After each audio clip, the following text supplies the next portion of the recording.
Bumili nga pala ako Mari ng mga damit ni Sky kasi umuwi na nga siya dito sa bahay.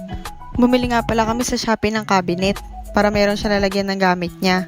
Tinulungan ko nga si Daddy rito mag-assemble ay magligpit lang pala ng kalat. Siya lang talaga inaasahan ko sa pag-assemble ng mga ganito kasi hindi talaga ako marunong dito. Ang kaya ko nga lang ay umorder sa Shopee.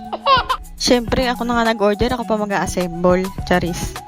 Kayang-kaya niya na nga itong ayusin, di ko na siya kailangan tulungan. Sa mga kalat ko na lang siya tutulungan. Nagsimula na nga siya mag-assemble. Tumulong na rin nga ako mag-ayos-ayos kahit papano para mabilis siya matapos. Sa dami nga namin damit, di na kasya yung damit ni Sky sa cabinet kaya kailangan talaga namin bumili nito. Excited na nga kaming mabuo kasi ang ganda ng itsura niya sa picture, sana ganun din sa personal. Ay may accent. In fairness, ang sakit rin pala sa ulo nito pag binubuo kasi ang hirap sundin ng instruction niya. Finally, natapos na rin. Sa mga gusto nga bumili nito, check nyo lang yung link sa comment section. Yun lang, bye!